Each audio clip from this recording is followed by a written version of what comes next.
Bonjour à tous, avec l'aide de Dieu, nous allons étudier le traité de Kiddushin, Daf Yudchet, Amoud Aleph, 18a, nous sommes à la deuxième ligne. À la fin du cours précédent, on avait appris qu'un idolâtre hérite son père idolâtre, c'est-à-dire que la notion de Yerusha, d'héritage, existe chez les non-juifs. D'où on a appris ça? On a appris du verset qui est écrit Vechishav im koneu, qu'un serviteur hébreu qui s'est vendu à un idolâtre, s'il veut partir avant avoir fini les années qu'il devait travailler, eh bien, il fera le compte avec son acquéreur. On a dit, la Torah dit, avec son acquéreur, il va faire les comptes, mais non pas avec le fils de l'acquéreur. C'est-à-dire que si l'idolâtre, il est mort, eh bien, son fils ne va pas prendre la place de son père pour hériter le serviteur hébreu. Sous-entendu qu'en général, le fils idolâtre va, oui, hériter le père. Exceptionnellement ici, il n'héritera pas son père. Dans le même esprit, maintenant, deuxième ligne de Daf Yudchet Amud Aleph. Gavri Abaravin Amarabi Yochanan. Gavri Abaravin a dit dans Rabbi Yochanan qu'Oved Kochavin, qu'un idolâtre, Yoresh et Aviv, il hérite les biens de son père, Dvar Torah, d'après la loi de la Torah. Il est écrit qu'Yerushale Esav Natat Yeter Seir, car c'est en héritage à Esav que j'ai donné le mont Seir. Donc ce mont Seir, donc, qui est donné à Esav, comment il a reçu Esav? Il a reçu parce que son grand-père, Yaakov, son grand-père Avraham, c'est à lui que ça appartenait. Donc on voit qu'il a eu un héritage. Alors la demande comment tu dis Israël Moumachane, peut-être. Esav, c'est une exception. Pourquoi? Parce que Esav, c'est pas un goy, c'est pas un idolâtre. Esav, c'est un juif qui est renégat. Donc c'est différent. Il hérite quand même son père. C'est la raison pour laquelle Rav Chia bar Ravin dit d'accord, c'est vrai. On n'apprend pas d'ici du verset que je viens de dire, mais j'ai un autre verset. Et la Mehacha, on apprend plutôt de ce verset-là qui livre Lot, Natat Yeta Yerusha, car j'ai donné Ar en héritage au fils de Lot. Donc Lot, c'était le neveu d'Avram Avinu, et comment il a mérité à avoir donc cette capitale du royaume de Moab qui s'appelait Ar, bien que c'était donc des non-juifs. Eh bien justement, parce qu'on voit qu'il y a cette notion donc d'héritage même chez les non-juifs. Maintenant, d'après cela, nous avons deux sources dont on apprend qu'un non-juif, il hérite son père. Son père, ses ancêtres. La première, celle de Rishavim Koneo, qu'on a mentionné au début du cours aujourd'hui, qu'on a vu dans le cours précédent. Et la deuxième, celle que Rabbi Chia bar Ravin vient nous dire, qu'il livnei lot natat yeta Yerusha. Alors la Gemara va s'interroger, pourquoi Rabbi Chia bar Ravin ne dit pas le même enseignement que Rava, qui a dit, on apprend de Rishavim Koneo, et pourquoi Rava ne dit pas le même enseignement que Rabbi Chia bar Ravin. La Gemara demande à Rabbi Chia bar Ravin, Maïtam, alors marqué Rava, quelle est la raison qu'il n'a pas dit comme Rava? Rashi, en haut à droite, à deuxième ligne. Maïtam, alors marqué Rava, quelle est la raison qu'il ne dit pas comme Rava, des Yalifla, que Rava, il déduit le fait qu'un non-juif, il hérite son père du fait qu'il écrit Rishavim Koneu, donc en général, le père fait hériter son fils, même chez les non-juifs. Pourquoi il n'apprend pas de ce verset-là, donc comme Rava l'a enseigné? Gemara répond, parce que Rabbi Chia bar Ravin va te dire, Meitiv Rishavim Koneu, Veloim Yoshe Koneu. Est-ce que la Torah a dit qu'il pourra faire le compte uniquement avec celui qu'il a acquis, et non pas avec les enfants de l'acquéreur, et peut-être aussi avec les enfants de l'acquéreur? La Torah dit Rishavim Koneu, parce que c'est ce que tu devrais faire. T'as servi quelqu'un, il t'a acheté, ce quelqu'un t'a acheté. Tu veux maintenant sortir en liberté, fais le calcul avec lui, mais il n'y a pas écrit que tu ne pourras pas faire avec l'héritage, avec l'héritier. Non, la Gemara passe à Rava. Pourquoi Rava ne dit pas comme Rabbi Chia bar Ravin, qu'on apprend du verset que Lot, il a hérité donc une terre qui venait donc par le mérite de Avram Avinu? La Gemara répond, peut-être, mais d'Avram Shane. On pourrait dire que vu que c'est un respect d'Avram, donc la descendance de Lot va être traitée différemment de tous les goïms. C'est-à-dire qu'on peut très bien dire qu'en général, les idolâtres n'héritent pas leurs parents d'après la Torah. Mais exceptionnellement, vu que c'était Avraham Avinu, donc ils ont été traités différemment. Maintenant, on passe à une braïta, donc qui va nous parler encore une fois des serviteurs, de la servante. Tanoraba, dans sa c'est dans une braïta, Yash be'ivri shem be'ivri, il y a des lois qui s'appliquent aux serviteurs hébreux qui ne s'appliquent pas à la servante juive. Yash be'ivri, Yashem be'ivri, il y a des lois qui s'appliquent dans la servante qui ne s'appliquent pas chez le serviteur. Yesh be'ivri, la braïta s'explique. Qu'est-ce qu'il y a en particulier donc chez l'hébreu, c'est le serviteur hébreu? Premièrement, chez Yosef Beshanim, qui sort au bout de 6 ans. Deuxièmement, Yovel qui sort au bout de, quand ça arrive à la 50e année. Troisièmement, Mitata Adam qui sort lorsqu'il y a la mort du maître. Ce qui n'est pas le cas de la servante juive. Rashi, ce qui n'est pas le cas de la servante juive. Sûrement, vous êtes demandé des questions si vous avez appris les pages de Gemara d'avant. Alors, Rashi nous dit, les Kamebaela. Il y a des questions. Plus loin, on va demander ces questions. Pas s'inquiéter. Continuons dans la Braïta. La Braïta dit, Yesh Ivriya. Et il y a chez NB Ivri, il y a certaines choses donc il y a chez la servante hébreu qu'il n'y a pas chez le serviteur hébreu. Que quoi? Chez Ivri, il y a Simanim, que la servante hébreu, la servante juive sort lorsqu'elle amène des simanim. Simanim, donc c'est des signes de puberté qu'elle amène à 12 ans et elle trouve sa liberté. Encore un point qui est particulier pour la servante hébreu, c'est qu'on ne peut pas la vendre une deuxième fois. Venishnet dans le langage de Sheni, donc on ne peut pas la vendre une deuxième fois. Rashi, qui nous informe, Rashi, les Kame Yalifle, que plus loin dans la Gemara, on va déduire de quelle version on apprend ça. Et encore un troisième point, Mavdin Ota Be'al Kocho, on la rachète de la servitude, on rachète la servante hébreu de sa servitude, même contre son gré. On verra dans la suite contre le gré de qui, comme Rashi nous dit, Be'al Koch, elle est quand même faresh, plus loin, on expliquera donc contre le gré de qui. Machenken Be'ivri, la Braïta conclut que ce n'est pas le cas du serviteur hébreu. Amarmar, maître a dit, donc on reprend les mots qui ont été dans la Braïta pour les analyser. Yesh, beivri, shem beivri, on a dit, il y a certaines choses qui s'appliquent aux serviteurs hébreux qui ne s'appliquent pas dans la servante hébreu, dans la servante juive. Urmine, on demande une question, une contradiction. Regarde la Mishnah, ça c'est la Braïta qu'on a appris maintenant, mais regarde la Mishnah que nous avons appris avant ici dans le traité Kiddushin. On a appris que Yeteira alava ma'ivri, shekonaz obesimanim. Que la servante juive, elle a plus que le serviteur hébreu. Elle a un avantage de plus qu'elle peut s'acquérir elle-même lorsqu'elle amène les signes de puberté à 12 ans. C'est-à-dire, on a dit le serviteur, il a 3 points. Premièrement, qui sort au bout de 6 ans. Deuxièmement, qui sort lorsqu'il arrive à la 50e année. Et troisièmement, lorsque le maître meurt. Et la Mishnah avait dit, alors la Mishnah parlait de Giron Kesef.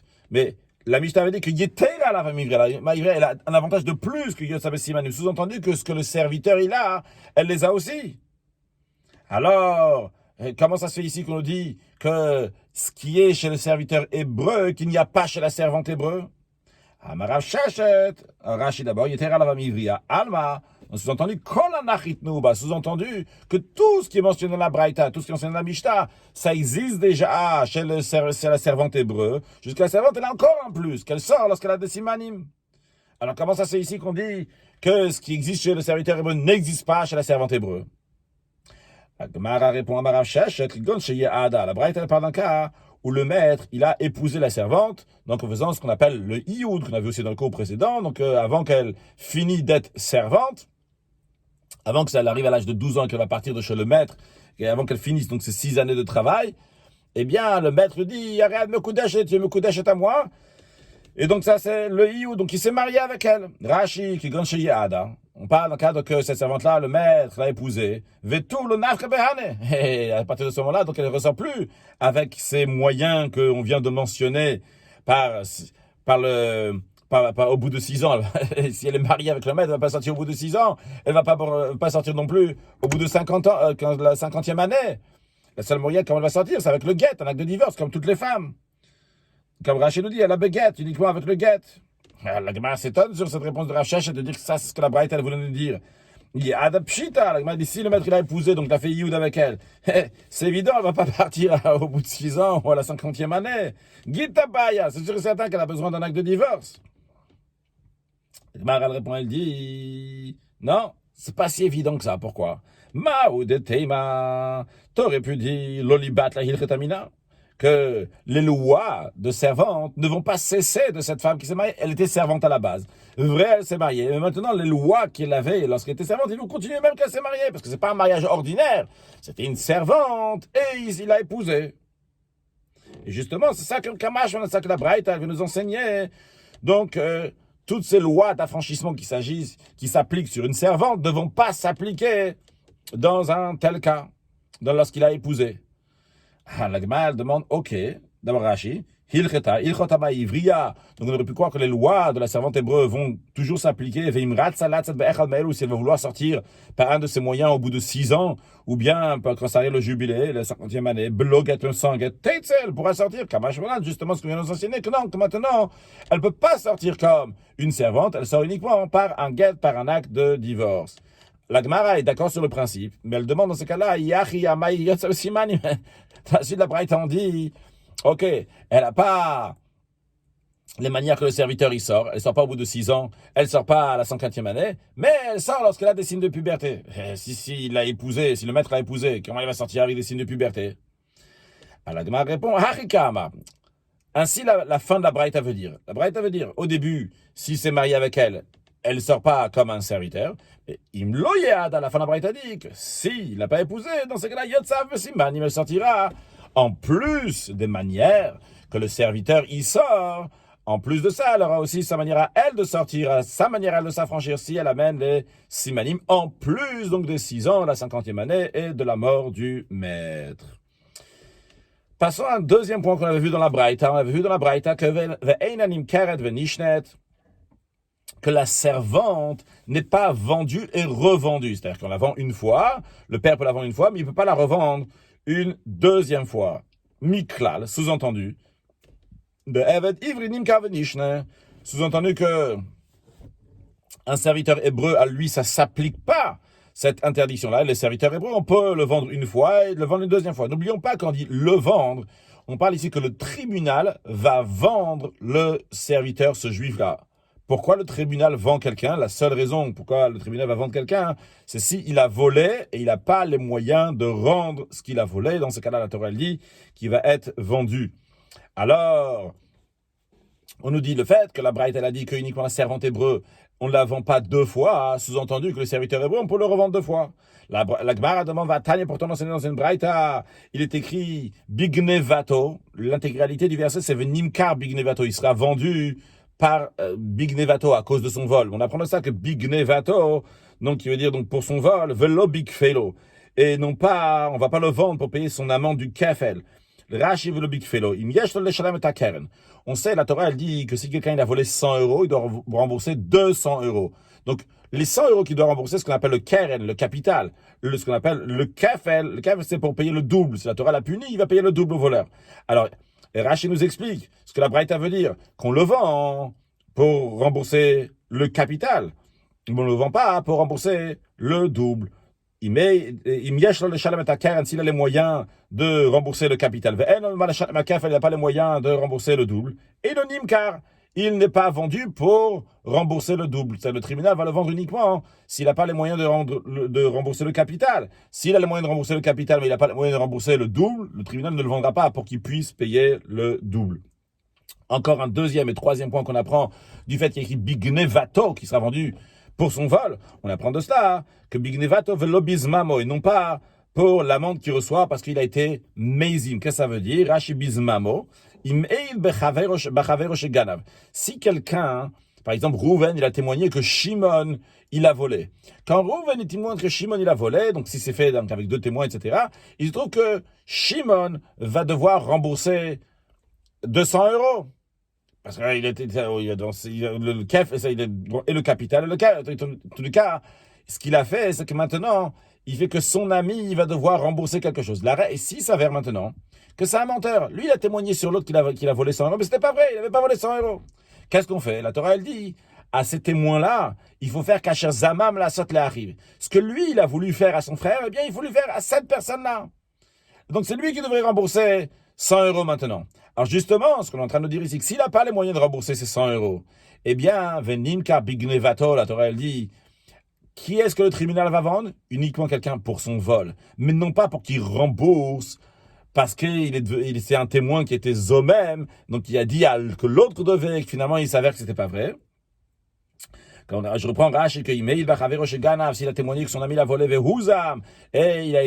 on a montré que c'était pas vrai. Et il n'a pas les moyens de rembourser. Et le nimkar, il n'a pas les moyens de rembourser, eh bien, on ne le vendra pas pour qu'il puisse rembourser. Encore un troisième point qu'on apprend, Bignevato, dans son vol. On apprend que Kevan Shenimkar Pam Achat, Shuv Yatara Shel Mocho. S'il a été vendu une fois, eh bien, tu n'as plus le droit de le vendre une deuxième fois.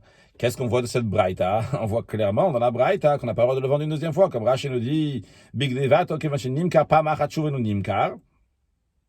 Kasal Kadatach. Comme ça nous monte à l'esprit maintenant, comme on comprend que Nimkar Big Nevato, lorsqu'on dit il va être vendu pour son vol, Mashmalev Nimkar Pam Achat, sous-entendu il va être vendu une seule fois, Veloshte Mechirot, il ne sera pas vendu deux fois. Et ce qui est a priori donc contradictoire, ce qu'on a pris avant. Avant, on a dit que le seul qui est vendu une fois et qui n'est pas vendu une deuxième fois, c'est la servante hébreu. Et le serviteur hébreu, on peut le vendre deux fois. Voilà, ici on voit une braïta, Nimkar Big Nevato, on va le vendre une fois pour son vol. Et comme Rashi nous dit, on comprend maintenant, c'est-à-dire que le tribunal a le droit de vendre la personne une seule fois, il n'a pas le droit de vendre une deuxième fois. Amar Rava répond à la question en nous disant que le kasha, ce n'est pas une difficulté. Dans la braïta, donc il nous dit qu'il est vendu une seule fois et pas deux fois. Il s'agit d'un seul vol. Et quand la braïta, elle nous dit qu'il peut être vendu deux fois, il s'agit de deux vols. Qu'est-ce que ça veut dire quand on dit un vol ou deux vols? Voyons Rashi.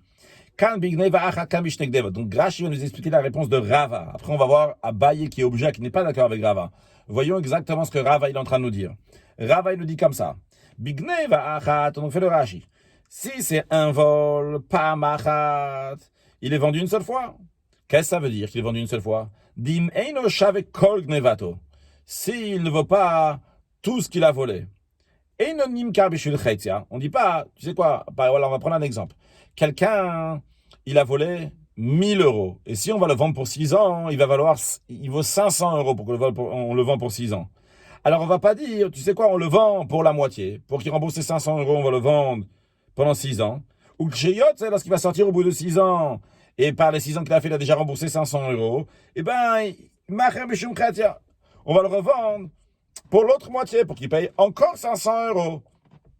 Encore 6 ans pour payer encore 500 euros. Et comme ça, il aurait remboursé son vol de 1000, qui faisait 1000 euros.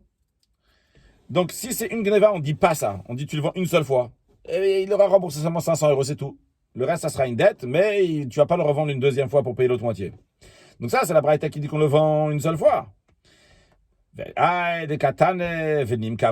la braïta, elle dit qu'on le vend, on le rend une deuxième fois. Bishnek devot, il s'agit, s'il a volé, il a fait 2 vols.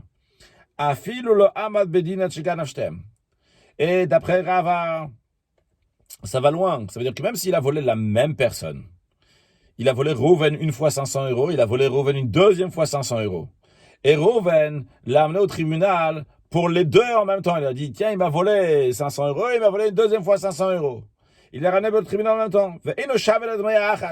Et ce voleur-là, si on va le vendre pendant 6 ans, ça va valoir seulement 500 euros.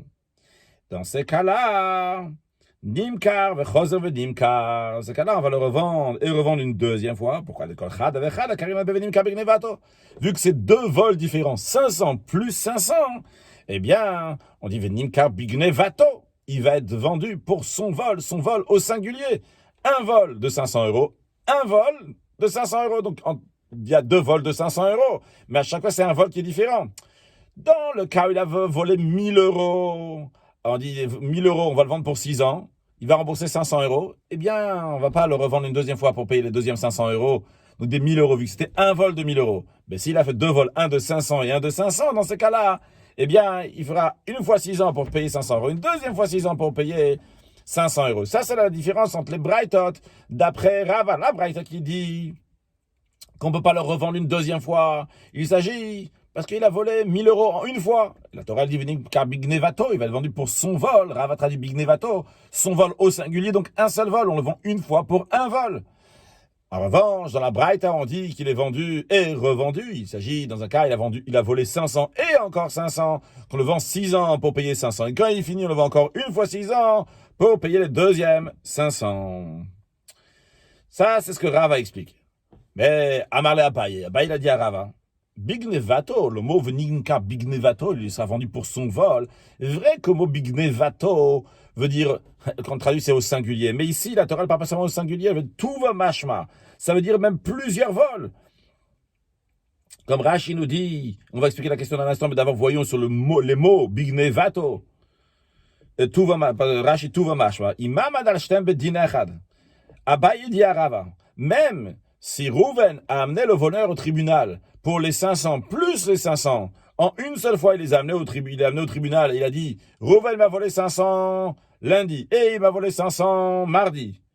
Eh bien, Abaye dit Kulan Karinan be Bignevato. Tout ça s'appelle Bignevato. Même bien qu'il y a plusieurs vols. Il y a un vol de Rouven qui était lundi pour 500 euros, un vol de Rouven qui était pour le mardi pour 500 euros. Mais comment ça s'appelle Bignevato? Parce que Bignevato connote aussi le pluriel. Qu'édictive, comme on retrouve ailleurs, il y a écrit ou Behema Rabba. Behema Rabba, on parle de nombreux animaux. Et pourtant, il n'y a pas écrit Behemoth, le pluriel, il y a écrit Behema. Bien que c'est Behema au plus singulier, ça connote beaucoup quand il y a écrit Rabba dans la suite. De même, va Dagasher Bayeor. Le poisson qui est dans le Nil va mourir lorsqu'il y aura des plaies. C'est pas un poisson qui va mourir, c'est tous les poissons. Pourtant, c'est dit au singulier. Donc, la Torah, Livinim Kabignevato. Il s'agit aussi de plusieurs vols. Donc, Abaye, il est en train de dire à Rav, il lui dit, détrompe-toi, même qu'il y a écrit Livinim Kabignevato, s'il a volé une fois 500 euros à Rouven, et il a volé une deuxième fois 500 euros à Rouven, et Rouven l'a amené au tribunal pour les deux vols de lundi et mardi, 500 euros et 500 euros, eh bien, on le vend une seule fois et il remboursera une seule fois les 500 euros, il ne remboursera pas les deuxièmes 500 euros. Et donc, Abaye, lui, il va donner une autre réponse. Comment expliquer la contradiction entre les deux braïtot? La braïta qui dit, donc de laquelle on déduit que le serviteur hébreu n'est pas vendu une deuxième fois, et la deuxième braïta qui dit que le serviteur hébreu peut être vendu deux fois. Comment ça? La Marabaye, Abaye a dit, Lokasha, c'est pas une question les deux braïtot. Comment ça? Kan, Badam Echad. La deuxième braïta qui dit. Donc, le deuxième braïta qu'on a dit qu'il peut être vendu et revendu, Adam Echad. Non, ça marche pas. Quand Adam Echad. La braïta qui dit qu'on ne vend pas une deuxième fois. Ça, c'est la deuxième braïta qui dit qu'on ne vend pas une deuxième fois. Ça, c'est Adam Echad. Il s'agit d'une seule personne. Et s'il a fallu une seule personne, qu'on va racheter dans un instant. Quand Bishnem ne Adam. Tandis que la braïta, la première, donc il disait qu'il peut être revendu deux fois. Lui, ça s'appelle lorsqu'il a il a volé deux personnes. Voyons Rashi qui nous explique ça. Et là, quand Adam Echad, Rashi nous explique la réponse de Abaye. Chez Amad Bedin Bevatachat. S'il a été au tribunal en une seule fois, toujours dans le cas qu'on a dit tout à l'heure, il a volé Rouven lundi 500 euros. Il a volé Rouven mardi 500 euros. Et Rouven l'a amené mercredi au tribunal pour rembourser le vol de lundi et mardi, et ce voleur n'avait pas de quoi rembourser, eh bien, on va le vendre une seule fois pour 6 ans, on va pas le vendre une deuxième fois pour 6 ans. Bien que quand il va travailler seulement 6 ans, il aura de quoi rembourser seulement 500 euros, on va pas le revendre une deuxième fois. Et Inonim Karvenishne, on va pas le revendre une deuxième fois. Afil Bignev Tarbe, même s'il a volé plusieurs fois chez Rouven. Pourquoi? Vu que même s'il a fait plusieurs vols, c'est considéré comme si c'était un seul vol et qu'on ne pourra pas le revendre une deuxième fois pour rembourser Rouven lorsqu'il a amené Rouven à notre tribunal mercredi pour les deux vols. Pourquoi? Parce le verset a exprimé ce vol-là, bien ces vols au singulier. La Torah aurait pu dire à ces vols, Bignevot, plusieurs vols. Non, la Torah elle a dit Bignevato, elle a dit au singulier, bien qu'on parle de plusieurs vols. Pour nous dire que même si c'est plusieurs vols, eh bien, on le considère comme un seul vol.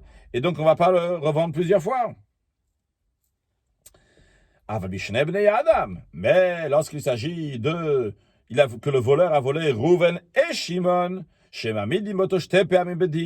donc on l'amène le voleur deux fois au tribunal. Rouven va amener le voleur parce qu'il a volé 500 euros. Et Shimon va amener le voleur parce qu'il a volé 500 euros. Dans ces cas-là, le voleur va être vendu pour chacun des vols. Une fois pour les 500 euros qu'il a volé à Rouven, il va être vendu pour 6 ans. Et une deuxième fois pour les 500 euros qu'il a volé à Shimon, il va être vendu une deuxième fois. Veho Adin, Rashi nous dit, il en est de même. Im Ganav ve Amad Bedin. Il en est de même aussi s'il a volé. Et il a été au tribunal. Venimkar. Et il a été vendu donc pour 6 ans pour rembourser à Rouven les 500 euros. Vechaza ve Ganav. Après, il a volé une deuxième fois 500 euros à Rouven. Après, donc, il a déjà fait, donc après qu'il a été vendu, il a volé une deuxième fois.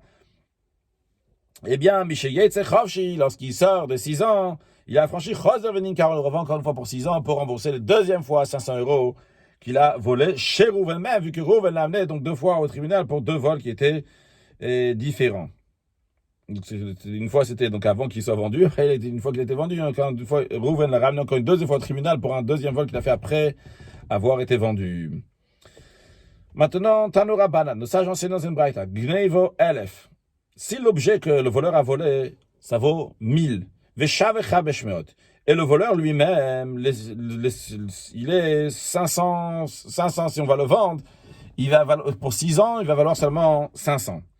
Rashi, Ariga, Sinan, Tanura Banan, Gnevo Elef, si l'objet qu'il a volé c'est 1000, Veshavehemeot, et le serviteur qu'on va mettre en vente pour 6 ans, il sera seulement 500. Nimkar, Vechoser Nimkar. Donc la suite qu'on n'a pas encore fait dans la Gemara, Rashi nous dit, il sera vendu une fois et vendu une deuxième fois. Gnevo Hemeod Veshave Elef. Si ce qu'il a volé c'est 500 et il vaut 1000, et le Nimkar Klal n'est pas du tout vendu. C'est ce qu'on va voir tout de suite sur le texte de la Gemara. Oui, en effet, ne vous embrouillez pas, vous êtes pas embrouillés. Ça ne correspond pas à ce que nous avons vu avant entre la discussion entre Abaye et Rava. Ici, ça, donc c'est Tanakama de cette braïta. Je reprends dans le texte de la Gemara. Donc, donc si l'objet qu'il a volé, ça vaut 1000, et lui, si on va le vendre pour 6 ans, il vaut 500, eh bien, Nimkar, Nimkar, il va être vendu pour payer les 500, et il va être vendu une deuxième fois pour payer encore 500, pour finir de payer 1000. Donc, finalement, il sera vendu 6 ans, plus 6 ans, pour pouvoir rembourser les 1000. Toujours l'opinion de Tanakama dans cette braïta. Tanakama, c'est la première opinion qu'on voit dans cette braïta. Gnevo chamesh meyod veshave elef. Si l'objet qu'il a volé, ça vaut seulement 500, mais la valeur du voleur, si on va le vendre pour 6 ans, ça va être 1000. Dans ces cas-là, einon nimkar klal. Il n'est pas du tout vendu. Comme on va voir dans quelques lignes, la raison elle est parce qu'il y a écrit nimkar bignevato, qu'on va le vendre pour son vol. Donc on va le vendre pour son vol, c'est qu'on va le vendre à lui en entier, les 6 ans en entier pour son vol. Donc si on ne peut pas le vendre en entier donc pour les 6 ans pour son vol, parce que lui il a volé seulement 500, et lui il vaut 1000. Donc si tu vas le vendre pour 6 ans, ça sera 1000. Ah, dans ce cas-là, tu ne le vends pas. Ça c'est l'opinion, la première opinion. Tanakama, dans la suite de la Gemara, elle se rappelait donc l'opinion de Rabbanan. Deuxième opinion de cette braïta, Rabbi Eliezer Omer. Rabbi Eliezer dit, d'après Rabbi Eliezer, il faut que l'objet volé soit égal à la valeur du voleur lorsqu'on va le vendre en tant que serviteur pour les 6 ans. Uniquement dans ce cas-là, il peut être vendu. C'est-à-dire, par exemple, s'il a volé 500 et il vaut 500, il sera vendu. Mais ve'imlav, si c'est pas le cas, et inonimkar, il sera pas vendu. Par exemple, s'il a volé 400 et il vaut 500, s'il a volé 600 et il vaut 500, d'après Rabbi Eliezer, quoi qu'il arrive, il sera pas vendu. Rashi keneged vimkaro, ça donne exactement la valeur de sa vente, le pachot velo yoter, ni moins ni plus. Donc, on a vu 2 opinions dans cette braïta. Amar Rava, Rava dit beha. Dans cette discussion, Rabbi Eliezer, Rabbi Eliezer le Rabban. Rabbi Eliezer l'a emporté sur les sages, sur le Tanakama. Pourquoi? D'abord Rashi beha, Zechanu Rabbi Eliezer le Rabbanan, yesh le pidron pe. C'est une manière de s'exprimer, donc il a un bon argument, venu de Sachon, de quoi gagner dans ce désaccord-là. Pourquoi? Rava s'explique. Il dit, voyons, analysons, pourquoi les sages ils disent que si le voleur il a volé 500 et il vaut 1000, et bien dans ce cas-là, on ne va pas le vendre. La raison est de Maïshna. Alors, Rabbi Eliezer va dire au Rabbanan, de Maïshna gnevo chameshot veshave elef den nimkar. Pourquoi vous, les Rabbanan, vous allez dire que si l'objet qu'il a volé il vaut 500 et lui il vaut 1000, vous n'allez pas le vendre? On ne va pas vendre le serviteur. Pourquoi? On ne va pas le vendre le voleur. Parce que de nimkar kulo amarachamana, lorsqu'on Torah dit nimkar bignevato, on va le vendre, nimkar, d'après les Rabbanan. Nimkar, c'est tout. C'est en entier que tu dois le vendre. Tu ne peux pas le vendre partiellement. Donc, s'il n'y a pas 6 ans pour rembourser, ben, tu le vends pas. Donc, il faut qu'il y a 6 ans et tu vas pas vendre donc la moitié des 6 ans, le serviteur, pas partiellement. Velochatio, pas la moitié. Alors, Rabbi Eliezer dira au Rabbanan, de la même manière que vous dites en ce qui concerne la personne, le voleur en lui-même, qu'on le vend en entier et non pas la moitié du voleur. Dites la même chose aussi pour l'objet volé. Dites aussi, Achinami, ici aussi, dites que Nimka Bignevato Amarachmana, la Torah dit, il sera vendu. Il n'a pas dit il sera vendu, il écrit Bignevato pour son vol. Donc, il ne sera pas vendu pour la moitié de son vol. C'est d'être vendu en entier pour son vol en entier. Donc, ça doit correspondre exactement. Donc, Rabbi Eliezer a un bon argument pour vaincre les Rabbanan. Comme ça, nous dit Rava. Voyons Rashi, velo chetio. Qui hashta, comme par exemple ici, chez Shaveschar Avodat Shashanim Pishnai Bignevato. Dans un cas où le travail de 6 ans, il vaut le double de son vol. S'il a volé 500, et s'il va être vendu pour 6 ans, ça va être 1000. Ven alav lavot la chetzian. Et lui, il devra servir uniquement pendant 3 ans. Vous, les Rabbanan, vous ne dites pas, on va le vendre pendant 3 ans, parce qu'il y a écrit Nimkar, il va être vendu en entier. Donc c'est le coulo et pas la moitié. C'est pas seulement pour 3 ans. Dites la même chose aussi pour le vol, que si il y a pas, ça correspond pas exactement la somme qu'il a volée à la somme qu'on va recevoir si on va vendre le voleur en serviteur, eh bien, dites aussi dans ce cas-là qu'on ne pourra pas le vendre. Donc, c'est un bon argument. Bien, continuons maintenant encore un point qu'on avait vu dans la Braïta. Dans la Braïta, on avait vu que Mefadi notabal koch, en ce qui concerne donc la servante, on la rachète contre son gré. Il n'y avait rien de plus, il y avait juste écrit contre son gré. On n'a pas dit contre le gré de qui. Alors, justement, c'est qui le compte? On va en discuter. Ça va Rav le même. Rav a pensé à dire que la Braïta, elle veut dire c'est contre le gré du maître. Que même si le maître il veut pas, eh bien quand même, on va lui dire il faut laisser cette servante là qu'elle puisse se racheter. Alors Amar la Abaye lui a dit un instant, Maïniou, quelle serait la loi que la Braïta veut nous apprendre ici? Qu'est-ce que tu veux proposer? Tu veux prétendre dire des kadvana leshtara mais qu'on écrit un document pour la valeur qu'elle vaut cette servante. Cette servante, elle a travaillé, par exemple, 3 ans chez le maître. Elle doit travailler encore 3 ans. Et on dit au maître, écoute, on va te faire un document là maintenant, qu'on te doit 300 euros, que le père, il fait un document, je te dois 300 euros. Allez, ma fille, elle sort. Si c'est ça, Amaï, pourquoi on va faire une telle chose? La Gemara dit une expression ici, Nakit Maganita Bide, le maître détient une perle, il a pris une perle entre ses mains, une très bonne affaire. Il a une servante ici, il y a Yves dans le Chaspa, en échange, on lui donne un simple tesson de poterie, cette expression pour dire, tu lui donnes un papier sur lequel je te donne 300 euros, mais concrètement, tu lui as pas donné les 300 euros. Lui, il a acheté une servante, il doit avoir cette servante-là, c'est pas logique de dire qu'on dit, on compte le gré du maître, on dit, hé, maître, tu dois, prends ce papier-là à la place d'une servante. Pourquoi on va faire une telle chose? Raché. Maïnino, donc c'est la question de Abaye sur ce que Rav voulait dire que c'est contre le gré du maître. Il dit, en quoi c'est possible de dire que c'est contre le gré de la servante hébreu, de la servante hébreu, plus que celui de serviteur hébreu, qu'on l'on force à faire sortir.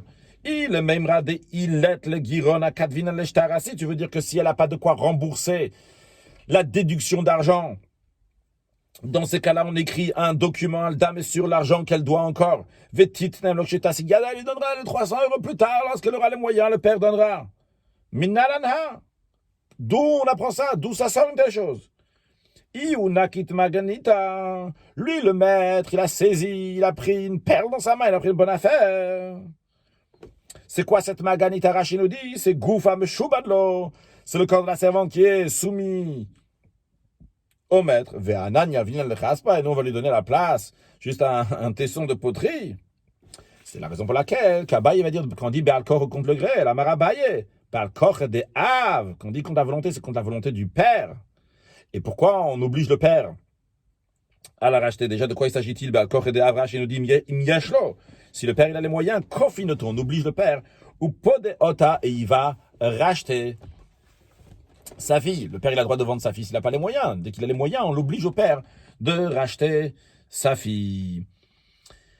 Et pourquoi on fait ça? Ah bah, il nous dit, à cause du déshonneur que ça peut amener à la famille. La Gemara demande dans ce cas-là, Yachi, Evadivrinami, dans ce cas-là, dit aussi pour un serviteur hébreu. Nirfinu livde mishpacha, mishum gam mishpacha, on devrait forcer les membres de la famille à racheter à cause du déshonneur de la famille. D'ailleurs, juste une parenthèse, en ce qui concerne donc, ce qu'on a dit avant, on a vu Rashi dit qu'on force le père à racheter la servante. D'après Tosfot, on force la famille si la famille a les moyens. Ici, en tous les cas, à propos du Avedivri, il y a clairement dans la Gemara, on devrait forcer donc la famille aussi à racheter le serviteur pour le déshonneur de la famille. La Gemara dit il y a une différence si c'est un serviteur ou une servante. Pourquoi? Parce que Hadar Azil Mezaben Nafshe, si c'est un serviteur, si la famille va le racheter, il va à nouveau encore une fois se revendre. Et comme ça, la famille à chaque fois on va dire ah tu dois le racheter. Donc c'est pour ça que si c'est un serviteur, on ne dit pas à la famille tu dois le racheter. La Gemara demande, mais un instant, Hanami, ici aussi, à propos de la servante aussi, tu vas dire, Adar Azil Mezabinla, que le père va aller et va le revendre encore une fois. Il m'a dit non, c'est pas possible. Hakatan et Mikaret Venishtet, on enseigne clairement dans la Braïta, quand ce concerne une servante, on ne peut pas la vendre une fois et la revendre une deuxième fois. Donc si c'est une servante, le père va la racheter, on l'oblige à la racheter. Une fois que le père l'a rachetée, il ne pourra pas la revendre une deuxième fois. Maintenant, la Gemara va rentrer dans la discussion, est-ce qu'on a le droit, en effet, de revendre une servante une deuxième fois ou pas? Jusqu'à présent, on a vu qu'on n'a pas le droit de revendre une servante une deuxième fois. La Gemara nous dit, ou Mani, c'est qui l'opinion qui dit, dans la Braïta précédente, que nous avons vu que une servante hébreu, on ne peut pas la vendre une fois et la revendre une deuxième fois. Le père ne peut pas la vendre deux fois. C'est l'opinion de qui? C'est l'opinion de Rabbi Shimoni, l'opinion de Rabbi Shimon. De Tanya, c'est dans une Braïta. La Braïta va nous ramener une première opinion, et après une deuxième opinion qui est celle de Rabbi Shimon. De Tanya, c'est dans une Braïta. Mocher Adam et Bitole Ishut, un homme peut vendre sa fille en mariage. Alors quand on dit ici vendre sa fille en mariage, c'est l'expression qu'on va employer dans la suite, vendre sa fille en mariage. Parce que ne pas oublier qu'une fille jusqu'à 12 ans et demi, jusqu'à qu'elle arrive dans le stade de Bogeret. Bogeret, c'est quand elle a 12 ans et demi. La fille jusqu'à 12 ans, elle l'appelait Ktana. Jusqu'à 12 ans et demi, entre 12 ans et 12 ans et demi, elle l'appelait Nahara. Et lorsqu'elle a 12 ans et demi, elle l'appelait Bogeret. Jusqu'au stage qu'elle a 12 ans et demi de Bogeret, le père peut la vendre à qui il peut la marier avec qui il veut. Il peut la vendre en esclavage uniquement jusqu'à 12 ans, non pas jusqu'à 12 ans et demi, mais le mariage, il peut la faire marier jusqu'à 12 ans et demi, et c'est à lui, c'est au père que revient l'argent de Kiddushin.